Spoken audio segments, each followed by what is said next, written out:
Good morning, everyone. So today is the last chapter of our book, Singers on the Sand. This is going to be chapter 12, called God's Victory. If you haven't listened to chapter 11, then go back and listen to that before chapter 12. It's up on YouTube as well. So here goes the last chapter. As Tamar looked down from the Islam teacher's garden over the house on the sand where the big red-haired teacher lived, he could make out, even from here, the stone trough garden of green leaves and red blossoms and the neat walled-in yard. All morning he had watched the fierce anger of the fire mountain, yet even above the thunder and the sound of singing wafted up as to him as the Christians in the teacher's garden sung the terrible day away.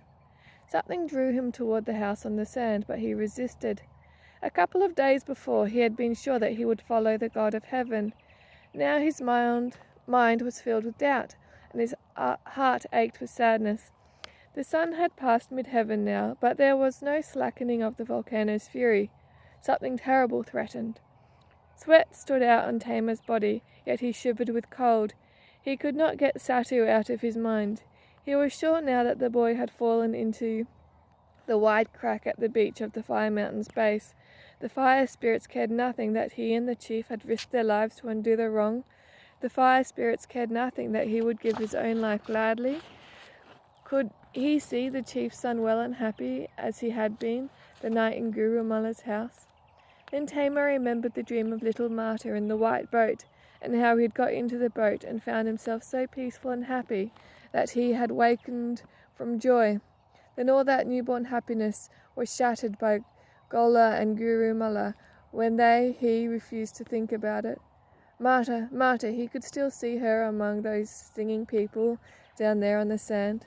Tamar shook with fear and weakness. The dreadful thing that hung over the land could be felt. For 2 days no one had eaten, no one had slept. Every moment the awful thing they had waited for drew nearer. Yet no one could say what threatened or when it would arise and devour them. The heaving, writhing volcano just off the southwest shore of the Great Sangha was like a gigantic animal dying in agony, yet roaring and thundering and reaching in its torment to pull everything and everyone after it. The mouth of lowest hell had opened and sucked within its awful breath at every living thing. Only the blue ocean lapping around the mountain's base looked peaceful, and the tempest in Tamar's mind threatened greater calamity than the fire mountain. No one could stay inside the houses. All the Islam teachers and the Islam worshippers who had gathered there stood among the fruit trees on the hill in front of their buildings and looked at the mountain, turning often to search one another's faces for a shred of comfort or hope. They looked with scorn on the little group of praying Christians in the big teacher's house. Tamar, alone of the whole group, tried to weigh the danger and hope that nothing bad would happen to little Marta. "It's a good thing the chief left me here to see that those Christians don't get away," Guru Mullah said. "If we weren't out here watching, I should expect them to bolt for the hills any minute." The thunder under the ground rose in a tremendous roar. Every face grew pale.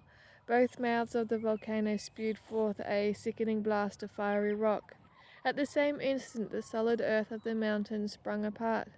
Tamar saw the whole northern half of the volcano explode into the sky and settle with a crashing hiss into the sea. Then Tamar flashed down the hill like a winged creature. He heard shouts from the Islam people behind him as they urged him back, but he only ran faster. Even as he ran, he saw the ocean sucked back, almost to the roots of the volcano. Then a mighty wall of water peeled higher and rolled toward the shore. There was only one thought in Tamar's mind: to save Marta. He strained to watch the beach like a maddened creature.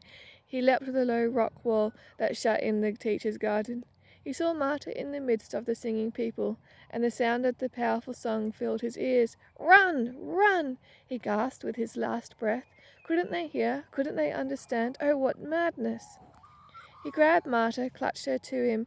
He turned to the low rock wall. Could he make it back up the hill to safety? No, it was too late. The teacher laid a heavy hand on the witch man's shoulder and drew him into the midst of the group of singing people, just as the enormous wave broke with deafening thunder on the beach in front of the little house on the sand. Even as the wave struck, the words of the song lifted about Tamar.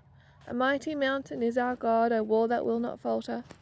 Tamar shut his eyes and clutched the child in terror. Thunder crashed overhead, and then he looked. The wall, he cried, the wall that will not falter. The mountain's wave had divided just below the gate of the big teacher's garden, passed by on both sides outside the low rock fence. It stood up to heaven, surely the height of 3 palm trees, a green wall filled with fishing boats and huge driftwood logs, strange sea creatures, shells, and snarled tangles of weed. The wave united into one just behind the teacher's garden. Tamar couldn't see how far it washed up the hill.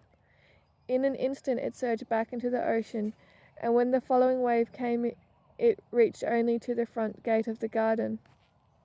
Tamar still held Martha in his arms, but weakness overcame him now, and he sunk into the salt grass and closed his eyes. Then Satu bent over him. "Ah, Tamar, God has saved you." The boy's voice broke with gladness. "God lifted up his wall and saved us all." Tamar opened his eyes.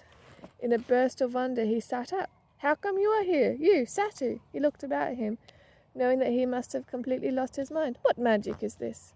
Then all the Christian people gathered around him. Tamar could see they regarded his presence among them as a miracle equal to the miracle of the divided water. They looked upon him with love, and as they sung and praised God for the mighty deliverance, Tamar knelt with them. Later he sat on the salt grass with Martha beside him. Satu came over to speak to him again.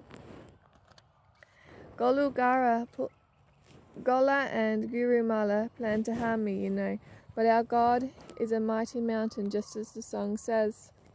He is mighty wall too, as you have seen. All around the big teacher's garden the wreckage of the giant tidal wave was piled high, much higher than the whitewashed rock wall. Driftwood, seaweed, shell, and broken pieces of the house from the slope of the hill mingled with sand, rock, and dead sea animals and scraps of fishing boat. Then they went to look. There was no houses left in the village, but most of the coconut palms still stood. Nothing remained of the Islam teacher's house and gardens. Only the people who had fled to the high hills in the middle of the island survived, those and the little group of Christians who had sung and prayed inside the teacher's low rock wall. Early the next day, the village people came straggling back from the hills, but Tamar and Satu had already climbed the trail.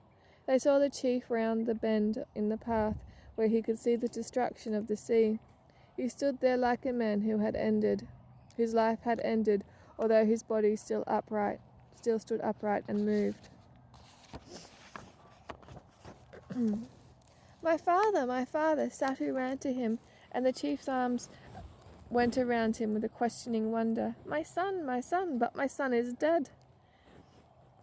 He looked with wild eyes at Tamar, who tried to explain. "The big teacher went out and brought him in.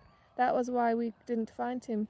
He has been at the teacher's house since then." "The Islam teachers?" "Swept away, nothing left of them or their houses." "But you were with them, Tamar." Again the wild look came into Chief Merridin's eyes, as though he thought himself mad. In this a strange new world he had never seen before. "Yes, I was with them, but I thought in my heart to save little Martha. I saw the mountain blow to pieces and knew the big wave must come. I ran down to the teacher's house and grabbed Martha and would have ran back, but the big teacher caught me and pulled me back among the singing people. Come and see." Tamar's voice broke with joy and wonder. When the chief had seen all, when he understood how the great wave had divided and destroyed everything, even the Islam teacher's house on the higher slope, he sat down on the beach for a day and a night and spoke not a word to anyone. When he rose again, he called all the people who remained of his village and all the people from other parts of the island to see the miracle that the God of heaven had done. He told the story of how Gurumala had put Satu on the fire mountain and how the big teacher had rescued him. He pointed to the bare and ruined slope where the Islam's teacher's fine new house had stood. "Listen to me," he said. "This mountain and this way were controlled by God and these people's worship. The Islam teachers are swept away, and so is Gola. Tamar is here because he loved the big teacher's little girl." He raised his voice and spoke with strong words. "This is the true magic. In all the world there is no God like the big teacher's God, who was able to deliver him from the anger of the fire mountain and the great wave. So I make a proclamation that from this day we must follow the magic of our children, and our children will follow after us. I, Chief Meriden, have spoken." He sat down, and all the people said, "Ah." Well, they all knew that great things that had happened, and they feared God and honoured the big teacher. No one was surprised that Tamar became the teacher's helper from that very day, and was stronger for God than he had ever been for the old witchcraft. Now, although the people camped outside under big mats of shelters and branches, they met every night in the teacher's house. There was no room for them, and there was not even room in the garden. Many of the young ones climbed the huge pile of driftwood that rose above the rock wall. Now, when they looked to the sea and the fire mountain, there was no thunder and no flame, there was no quiver of the earth, for peace had settled over Sang'ar, and all was quiet. When the chief suggested that the whole village help clear away the pile of driftwood the tidal wave had deposited about the teacher's garden, the teacher objected. "No, I want it to stay just as it is," he said. "You see how huge and wide it is? Even if all of us worked every day, it would take many days to move it. Let it stand so that everyone may remember what God has done."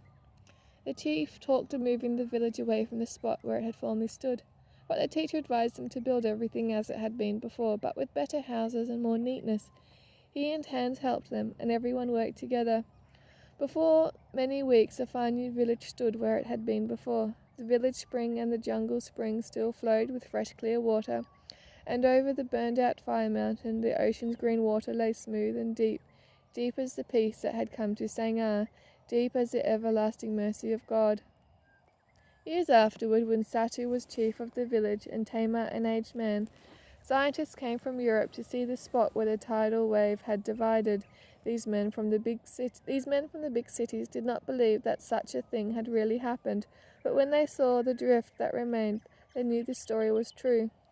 The God who divided the Red Sea and the Jordan River is the same yesterday, today, and forever. He is still able to lead his people to victory through songs of praise, even as he did the armies of King Jehoshaphat in the ancient times. For us, even today, the mighty mountain is our God, a wall that will not falter. And that is the end of our book. Great ending, hey guys. So next week I will start reading to you a new book. I haven't decided which one yet, but it will be a good one just like this one. So have a good Sabbath, everyone, and hopefully we'll see you in church in a few weeks.